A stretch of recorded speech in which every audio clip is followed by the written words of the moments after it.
I've been watching a part of the world being blown to pieces. A part of the world as nice as Vermont and Ohio and Virginia and California and Illinois lies ripped up and bleeding like a steer in a slaughterhouse.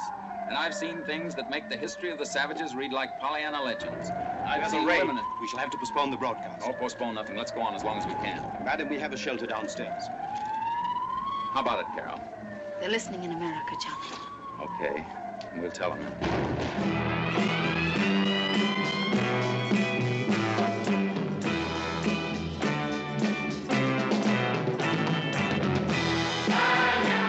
Ladies and gentlemen, you are listening to CINEMOLOGISTS RADIO. I'm Joel Davidson. And I'm Alex Soltanzi. And in this next half hour, we're going to be talking about everything under the cinematic sun that we feel like. So, on this first episode of what we're hoping will be quite a long-running series here for the site, we're just going to be talking a little bit about different movies we've been watching recently, and just other fun media-related stuff that's cropped up here in the past few weeks. Just recently, we went out to Best Buy and Barnes & Noble and all those different places. And one thing which caught my eye when we were in Best Buy, it was actually on the bargain rack, which I was shocked by because it's a pretty recent release, was the Digibook 2-disc edition of Ghostbusters and Ghostbusters 2. So I just had to snag that up. It was $10, so just ridiculously cheap. And I had Ghostbusters before, which was in a really nice edition put out by Sony. Beautiful, super grainy 80s film stock transfer. So I popped in Ghostbusters 2 last night, which was kind of the main reason I bought the set. And transfer looked really nice, and it was just kind of fun revisiting Ghostbusters 2. It had been a while since I had seen it, but it's one of those movies where, as a sequel, it gets looked down upon by a lot of people who just say, oh, it's not as good as the first one, it's just a rehash of the first one, but it's got a lot of really fun moments, I think. Oh yeah, no, I totally dig the second one. Yeah, it's one of those where, it does kind of follow a lot of the same points as the first one, but at the same time, there's just a lot of really wonderful, quotable moments, and it's cool kind of seeing the gang kind of get back together. It's actually got a really kind of depressing opening, which I love, where the four main characters are just scattered to the four winds. Ray and Winston are doing birthday parties for totally ungrateful little brats, trying to just play off of their former glory as the Ghostbusters. Venkman is hosting some show about fraud psychics. That was actually the first Ghostbusters movie I saw. Really? Yeah. Because I remember I knew what Ghostbusters was. I'd seen the real Ghostbusters cartoon a bit at a friend's house. Like, rented it, and I remember watching a few episodes of that and really getting into it. And then that was it. And then I didn't see the first movie at all. And then we rented the second movie. For some reason, I guess I didn't have the first one, but yeah, that was my first introduction to them was I remember that birthday party scene. It was just this is not how I thought they'd show up in the second one. But it also has one of my favorite lines in in the whole of Ghostbusters. It's the scene where they're in Dana Barrett's apartment, where it's Egon, Ray, and Peter. There's kind of the more dramatic stuff with Venkman and Sigourney Weaver's character, where they're kind of going back and forth about why they broke up. And it'll just intermittently cut to Egon and Ray in the baby's room. And they're talking about how Egon never had toys when he was little. And Ray goes, "What? You didn't even have a Slinky?" And Egon goes, "We had part of a Slinky, but I straightened it." And then just cuts away and goes to something else. And it's just... Yeah, no, they have little stuff like that. I remember the things that stuck out to me about that movie was the slime. Oh, yeah. The River of Slime scene. That was that really was wow. When I was younger, that was just really cool and creepy and effective. The second movie is, I think, genuinely scary in places, even more so than the first one. Because the first one has some creepy moments in it, but the second one has just a scene with all these disembodied heads on pikes. Yeah, but there's one scene in particular too where Ray and Egon are developing the photographs of the painting, which they've taken. Oh, yeah. And they kind of look closer at it, and they see the river of slime in the background of the painting. Everything catches fire, and it's just really hectic. There's the red light of the room. A lot of really effective, sort of scary moments littered throughout. The line. I like when the Titanic shows up. All these ghosts are showing up, and I think it's Cheech Marin is one of the dock attendants, and he just sees the ghost getting off the Titanic, and he's like, "Well, better late than never." That is fantastic. Somebody should edit that into Raise the Titanic at the end when like it pulls into harbor. Yeah, so Ghostbusters 2. It's fun. Check it out. It's a good one. I like that. So yeah, Alex, how have you been? Oh, I've been quite good. Yes, working on next graphic novel that's underway, as well as just in addition to work, just looking for video illustration related work, that stuff, Yeah. But yeah, have you been watching anything recently? Yes, I've had several things, like not a lot of movies, at least not like every week. I host a film screening club at University of the Arts in Philadelphia, and this past week I've been preparing for a screening of Return to Oz. So I showed you that. Yeah. And you really liked it. I mean, I love that movie. It's a movie I saw when I was little and freaked me out so much, and I didn't watch it again for years, and then I was kind of like, I should revisit this movie, because I was seeing some stuff about it, and I was like, it's probably going to be really interesting to revisit that since I'm older, and I did, and I was like, wow, this is an incredibly underrated gem of a movie. Just the production design, the art design, the music is gorgeous. Just fun little performances from the different characters, a lot of them from like puppets or animatronics, and just really inventive and just kind of dazzling special effects and whatnot, and yeah, it's just a very solid fantasy adventure. Yeah, it's one of those things where what struck me, I think, the most in watching it, because obviously I grew up with the Judy Garland version of The Wizard of Oz, and that's always in the forefront of your head when you think of the whole Oz saga, is that the Disney movie Return to Oz doesn't really have anything to do with that at all.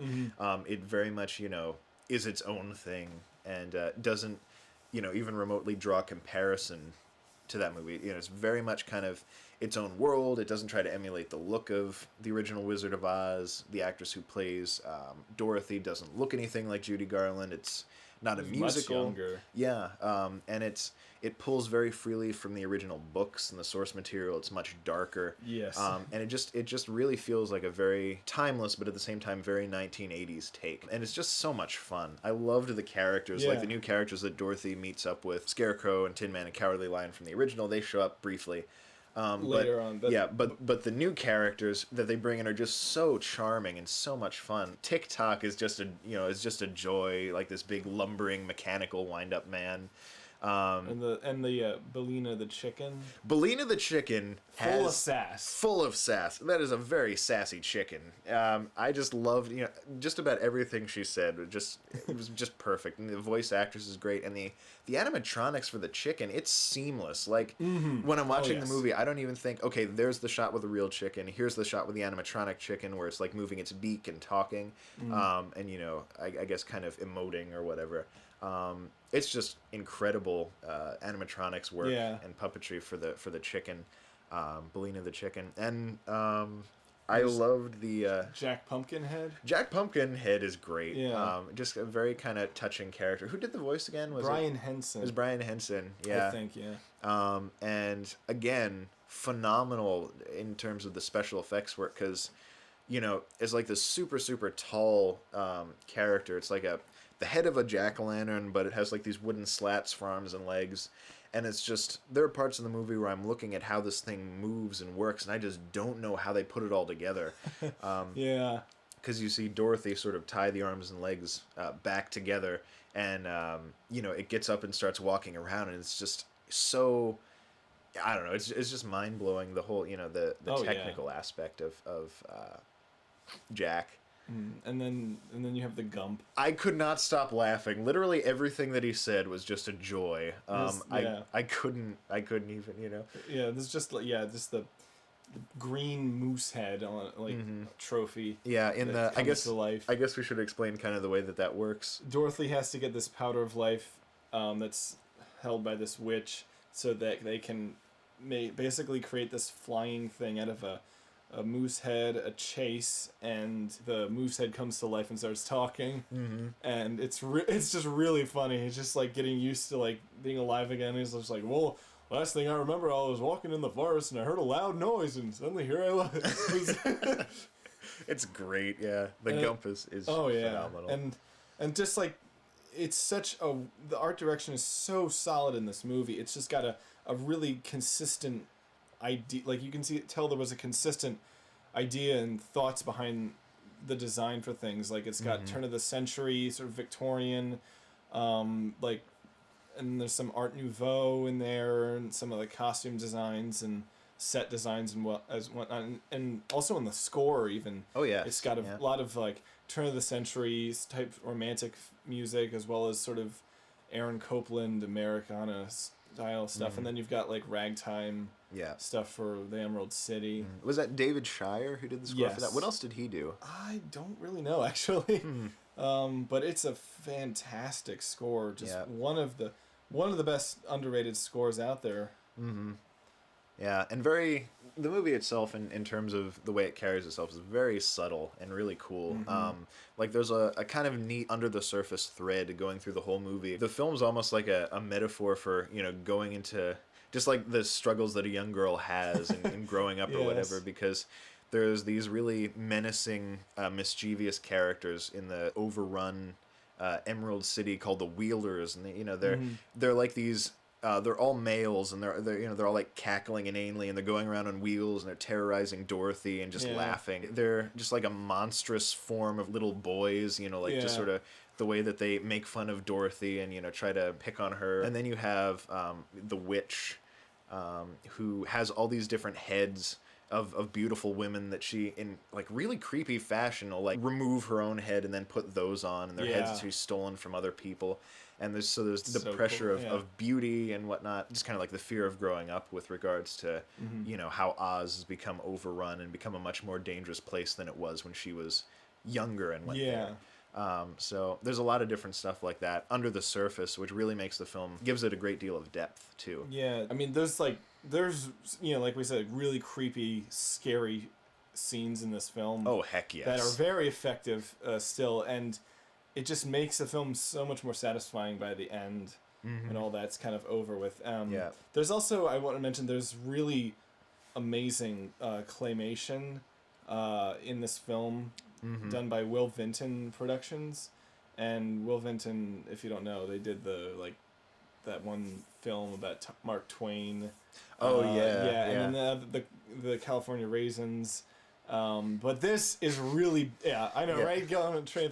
But this is actually like, a lot of people like kind of throw around the term claymation, just kind of describe any animation done with clay. But no, like, claymation is actually a trademark term for Will Vinton Studios for what they do. So, and it's absolutely gorgeous and beautifully integrated into a lot of the scenes. In fact, there's one set in the Gnome King's Mountain where the walls are kind of this like rough carved texture, and it becomes animated with like these goblin-esque like stone gnome things coming out of, like, reaching out of it later, and it's really just the whole film is a parade of wonderful special effects. And the Gnome King, who kind of lives in this high up mountain place, is like made out of stone, and all of the rocks in Oz are his minions. So there'll be scenes where the rocks are watching Dorothy, and it'll look like a smooth rock surface, and then out of it a face will appear, like a really monstrous face, and will start looking around, and it's all done through claymation, and it's just beautiful and terrifying at the same time. Incredible stuff. Later the same night we watched Return to Oz. After that, we watched Super Mario Brothers, the movie. Okay, bye. There you go. See, have a good night. That's we just lost like 50 people. Okay, next. What? I hated that. Okay, I really like that movie, but what did you think? Because that was the first time seeing. Okay, so the Super Mario Brothers movie. You just lost all credibility. Here's what I am very glad that I watched the Super Mario Brothers movie, because I had, obviously it's very notorious. Video game movies are always terrible. That's like a stigma that people bandy around, and one of the first sort of examples that they'll give of that is either Street Fighter or this, but most often it's Super Mario Brothers. Like, video game movies don't work. Super Mario Brothers sucked. This is your example. But honestly, for the longest time, like, I've seen the trailer for it, I've seen stills from it for ages, and I thought it looked really cool. I was this seems, Bob Hoskins would be a great Mario. Looks like they went with like a dystopian sort of city. It looks like there's some goofy stuff in it. It looks kind of fun. So, I had Alex, we had kind of talked about watching it for a while, so we sat down and watched it. And I'm honestly glad I did. I wouldn't say it's not great. It's not a lost gem in the sense. It's not like, it's like, wow, this is totally underrated. It's not in the same sense we were talking about Return to Oz. Yeah, it's not like in that way. It's not a great movie, but it has moments. There's a certain appeal there, and I enjoyed. I like I said, I guess the best way to put it is I'm glad I watched it. Yeah. I definitely got some things out of it. I've seen it several times actually. I own it, and the thing about it is just like in terms of adapting the material for the screen, I think you could do a lot worse. Yes. And I think in terms of what they brought in, I think they did a great job in like putting the stuff in the video game into a film context. Yeah, because what you have, if you play Super Mario Brothers or any of the first three, which is kind of what this movie pulled from. And Super Mario World. Yeah, and that's true. Because and we Super got Mario Yoshi. World. And Daisy from Super Mario Land, Princess Daisy. Yeah. So there's a lot of different things that are pulled in. But when you think of those, it's a little Italian plumber who goes from left to right on a screen and jumps over mushrooms, and there's no sort of deep context or universe or plot. So there's a lot of different elements that they pulled from to make the movie work. And it's like you said, they could have done a lot worse. There are a lot of things to really enjoy about it. There are a lot of really creative things. Numero uno, Dennis Hopper. Dennis Hopper is phenomenal. If you've seen Blue Velvet, this is like the PG-rated Frank Booth as King Koopa in this movie. He's just like, some of the things that he says and some of the things that they have him do in the movie are just, they just defy all logic and are fascinating and just funny. Monkey. Just like, I don't know. There's Where's my pizza? Yeah, just stuff like that. Yeah, there's things that really enjoyable. Have nothing to do with the plot of the movie. Where he's, there's a whole subplot where he's trying to order a pizza, and it doesn't play into the plot. It doesn't factor in any way whatsoever. But the fact that it's Dennis Hopper as King Koopa, and he's trying to order a pizza while all this other stuff is going on, there's something about it that's just charming. Oh yeah. And and his line delivery is just great. Something about the whole atmosphere, I don't know, feel of the movie. It's just like, it's like a slice of pizza. Something about that's, to me, it's just like a slice of pizza. Yeah. And it's greasy, it's crackery, it's fun, it's cheesy. Yes, it is very cheese. There's lots of cheese on it. But then you've just, and really a lot of decent special effects in the movie, like not the least of which is the Yoshi. For those who don't know, this movie kind of gets creative with the presence of lizards and dragons by basically explaining that they're dinosaurs or the descendants of dinosaurs. And one of them is Yoshi. Yoshi's like a little kind of, not quite a velociraptor, just like a little short dinosaur, which is in the movie. And the animatronics are great. Like the Yoshi, it's just beautiful and emotive. Yes. At the same time, but there's a lot of cool, nifty effects in it. I get it, and I gotta say, I love Bob Hoskins as Mario. I don't care that he didn't like the movie. He was great in it, and honestly, I wish that they would keep the Brooklyn Mario voice in subsequent Mario games, because I'm really sick of the hey, it's me, Mario.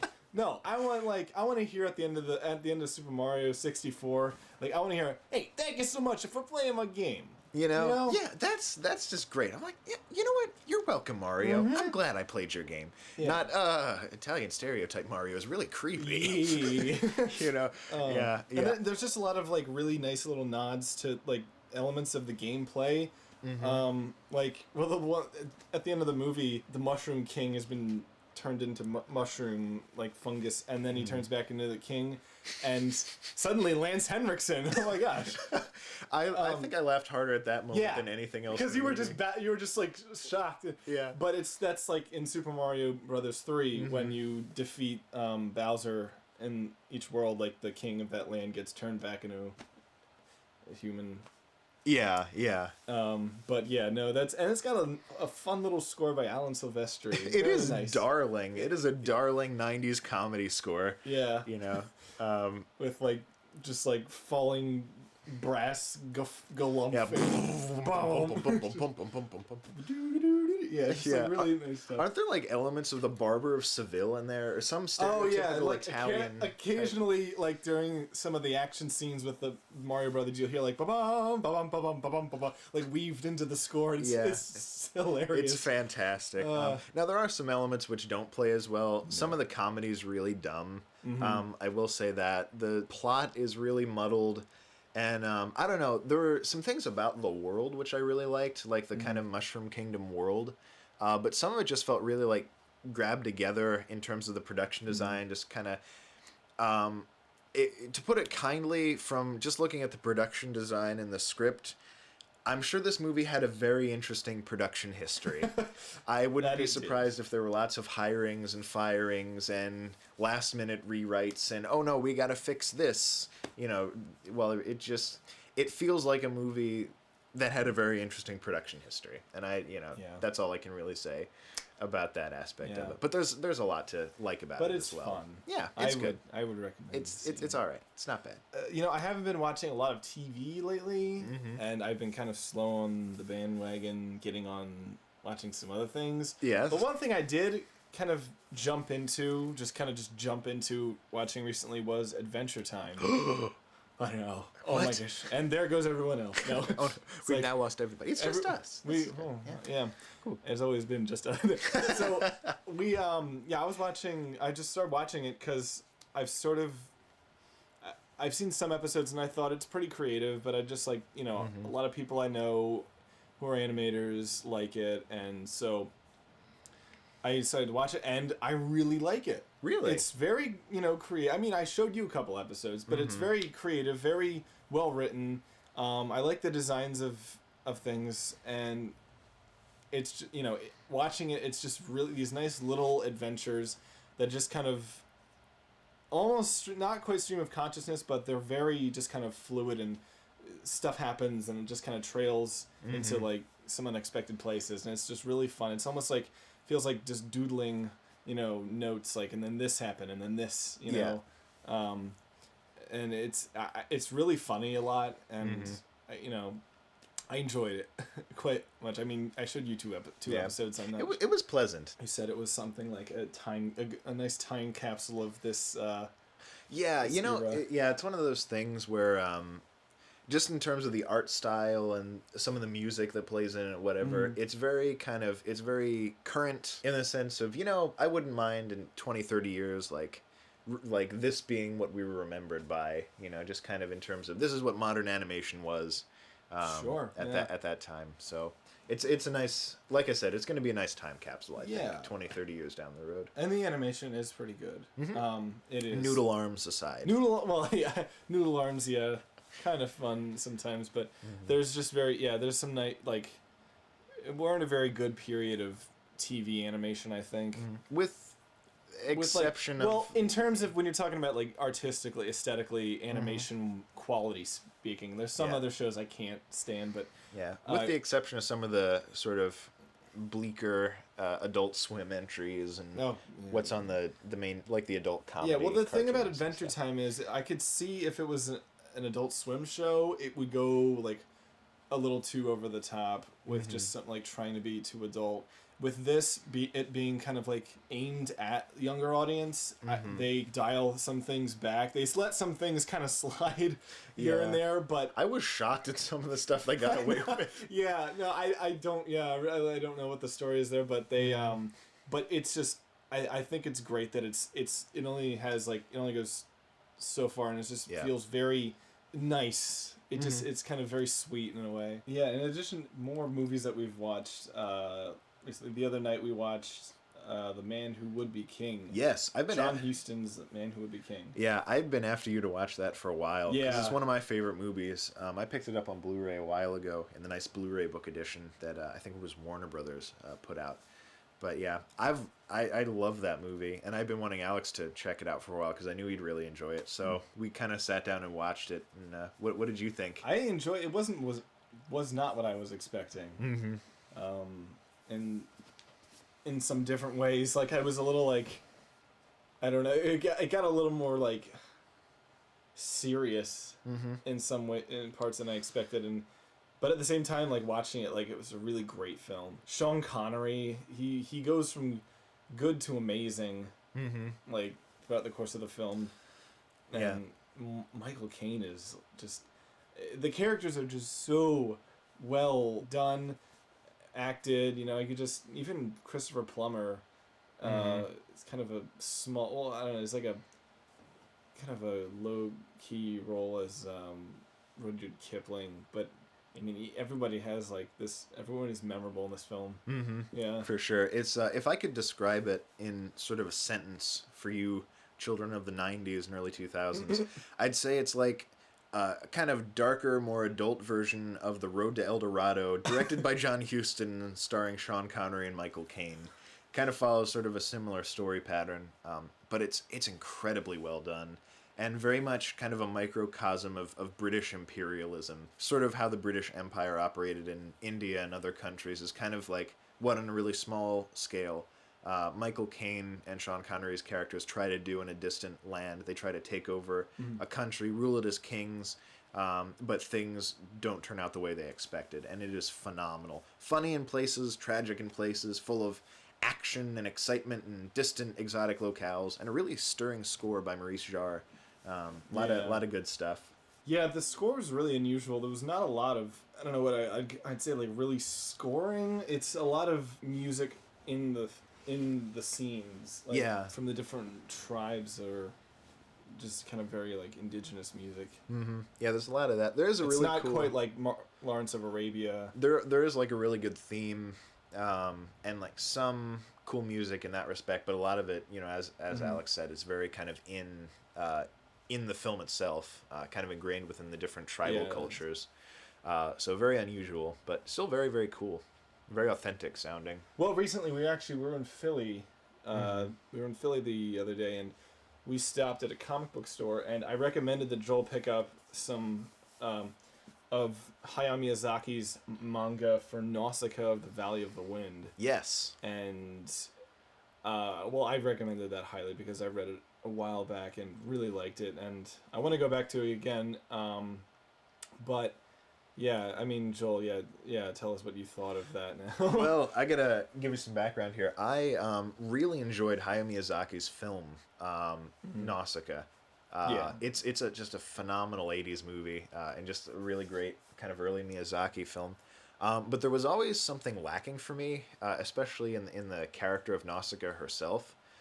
Because even though you kind of understand where she's coming from, and I really love pacifist heroes in stories, because, you know, just characters who are strongly against violence, but they exist within a violent culture or in a violent scenario, but through their like wits and their bravado, they somehow manage to like get out alive and save the day without ever firing a shot. I love characters like that who are just really smart and kind of work a clever solution without ever having to directly combat, you know, the main villain or whatever. Characters kind of live by their wits and not by the sword. I enjoy characters like that, but with Nausicaä, something about it, I guess the only way to put it was, it felt like in the movie, it's almost like Miyazaki made a world within the film where pacifism is convenient or easy. Because she kind of like throws herself into really dangerous situations helplessly, and then somehow gets out alive at the end and everything works out okay for her. Yeah. But I was reading in the book, and I picked up the comic book at Alex's suggestion because I was really like taken by the art style. Excuse me, it's a manga? It's a comic book from Japan I don't care. that I read. I don't care. But I picked it up at Alex's suggestion. The art is absolutely incredible, by the way. It's phenomenal, and it looks like a very sort of more in-depth. It's across 7, at least in the U.S. edition, it's across 7 7 volumes, about 150 pages in length each. So it looked like a very expansive take on the material. So in reading it, it is phenomenal. Like, it is everything I was yearning for in the movie is delivered in the book. The characters are excellent. Nausicaä is very proactive. Like in this volume, which I just read, which I picked up, which is volume 3, because that was the only one really that they had at the store. Well, they had a couple other ones too, but that was the one that jumped out at me. In kind of reading through that, Nausicaä, in order to look after a group of widows and orphans from this downed army, there are these different warring civilizations within the world of the story. And in order to save the wounded and the widows and the orphans amidst this one group, she joins and rides with Princess Kushana, who's kind of the main antagonist from the film, like agrees to ride with her into battle, but she uses, non-lethal methods of kind of taking down the enemy forces, like using these sonic bullets that she got from I got in one of the previous issues to cause their cavalry to scatter and all the animals to kind of go crazy. She uses her sword to knock riders off of the horses without without killing them, and she just does a lot of really awesome, really proactive things to save lives and help people and get people to rally to her cause. So she's just a really awesome, cool pacifist character who does everything in her power to avoid fighting, but at the same time is very, very, in kind of a pacifist way, is like fighting for other people and trying to make sure that everyone comes out of this very trying world that they live in okay. And I really love her character. Princess Kushana, who's more annoying and villainous in the film, is again given much more depth and subtlety to her. She's a really great warrior type character, and even though she has some goals which are very questionable, she's also a very kind of commanding presence within the story. And the action is great, the artwork is great, very sort of flowing and energetic, and in the battle scenes especially, you just get the chaos and the movement and the motion and the intensity of it through Miyazaki's own artwork. So it's just a phenomenal series so far, and I'm only one issue in, so we'll see where it goes from here. By the end of it, I really adore like Nausicaa's character, and just like it's just you go through so much with her, like emotionally, and it's I kind of wish that they made another Nausicaa film. That's the only like Miyazaki film that I ever would want a sequel for. Of course, it would not really work making it today. Just kind of styles and means of production right now. It just kind of, there's an earthiness to the series. Very like, in a way, it's kind of gritty. And I will say, like, you reading the manga, there's like sand. Like, it's just very like dirty and dusty and like in the art style and things. And I think if you made it today, it would be too digitally colored, too clean. It wouldn't have that the grain, the grit of like something produced in the 80s. Well, I guess that's about it from us this time around. We have touched on things. Yeah, we're going to try and put one of these episodes out every month if we can, kind of going along with a different topic. Sometimes it's going to be relevant to what's going on that month in the film world, so stay tuned for another episode of CINEMOLOGISTS Radio. Guys, thank you very much for listening, and until next time, I'm Joel Davidson. I'm Alex Latanzi. And we will see you guys next week. No, that's an overused outro. I feel. I feel like we can do better. What else can we do? First episode, new beginnings. I'd like you guys to stay crispy like a fire.